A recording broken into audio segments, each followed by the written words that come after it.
नमस्कार मित्रांनो, आज डिसेंबर 19 हा दिवस भारतात गोवा मुक्ती दिन म्हणून साजरा केला जातो. आजचे 10 प्रश्न पुढील प्रमाणे. प्रश्न 1. मनरेगा योजनेचे नवीन नाव काय आहे? उत्तर VBG RAM-G विकसित भारत ग्रामीण रोजगार हमी. स्पष्टीकरण. केंद्र सरकारने विकसित भारत या संकल्पनेला प्राधान्य देत ग्रामीण रोजगार हमी योजनेचे नाव बदलून VBG RAM-G असे केले आहे. याचा उद्देश ग्रामीण भारताला 2027 पर्यंत अधिक सक्षम करणे हा आहे. प्रश्न 2. IPL 2026च्या लिलावातील सर्वात महागडा खेळाडू कोण ठरला आहे? उत्तर कॅमेरॉन ग्रीन. स्पष्टीकरण. ऑस्ट्रेलियन अष्टपैलू खेळाडू कॅमेरॉन ग्रीन याच्यावर 2026च्या लिलावात विक्रमी बोली लावण्यात आली. त्याच्या उत्कृष्ट फॉर्ममुळे त्याला ही किंमत मिळाली आहे. 3 प्रश्न. भारत आणि जॉर्डन यांच्यात कोणता करार झालेला नाही? उत्तर अणुकरार. स्पष्टीकरण. भारताने जॉर्डनसोबत पाणी व्यवस्थापन, अपारंपरिक ऊर्जा आणि डिजिटल तंत्रज्ञान या क्षेत्रांत करार केले आहेत. मात्र अणुऊर्जेबाबत दोन्ही देशांत कोणताही करार झालेला नाही. प्रश्न 4. महिला टेनिस असोसिएशनचा WTA 2025चा सर्वोत्कृष्ट खेळाडू पुरस्कार कोणाला मिळाला?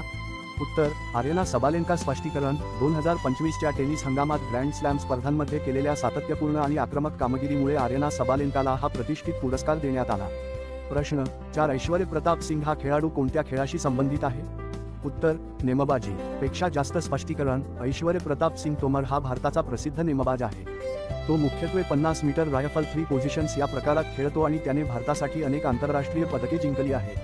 प्रश्न 6. नुकताच उद्रेक झालेला हायली गुब्बी ज्वालामुखी किती वर्षांनंतर जागृत झाला?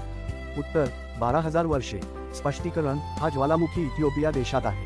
तब्बल 12,000 वर्षांनंतर झालेल्या या उद्रेकामुळे भूगर्भशास्त्रज्ञांनी या घटनेची गंभीर दखल घेतली आहे. प्रश्न 7. फिल्मफेअर OTT अवॉर्ड्समध्ये कोणत्या वेब सिरीजला सर्वोत्कृष्ट सिरीजचा पुरस्कार मिळाला? उत्तर ब्लॅक वॉरंट. स्पष्टीकरण. ब्लॅक वॉरंट ही सिरीज सत्य घटनांवर आणि गुन्हेगारी विश्वावर आधारित आहे. तिच्या उत्कृष्ट पटकथेमुळे आणि दिग्दर्शनामुळे तिला हा सन्मान मिळाला. प्रश्न 8. आंतरराष्ट्रीय स्थलांतरित दिन 2025 ची थीम काय आहे? उत्तर my great story, culture and development. स्पष्टीकरण. दरवर्षी डिसेंबर 18 रोजी आंतरराष्ट्रीय स्थलांतरित दिन साजरा केला जातो. या वर्षीची थीम स्थलांतरितांच्या सांस्कृतिक योगदानावर आणि विकासावर केंद्रित आहे. प्रश्न 9. नुकतेच भारताने स्वतःचे कोणते सॉव्हरेन सार्वभौम AI मॉडेल लॉन्च केले आहे? उत्तर भारत GPT. स्पष्टीकरण. 15 डिसेंबर 2025 रोजी भारताने डिजिटल सार्वभौमत्व बळकट करण्यासाठी बहुभाषिक क्षमता असलेले भारत GPT हे आपले पहिले स्वदेशी AI मॉडेल अधिकृतपणे लॉन्च केले. प्रश्न 10. अलीकडेच संसदेत मांडण्यात आलेले शांती विधेयक कशाशी संबंधित आहे? उत्तर अणुऊर्जा. स्पष्टीकरण. Shanti, safety, harmonization and nuclear technology initiative हे विधेयक भारताच्या अणुऊर्जा प्रकल्पांमधील सुरक्षितता आणि तंत्रज्ञान विकासाला चालना देण्यासाठी मांडण्यात आले.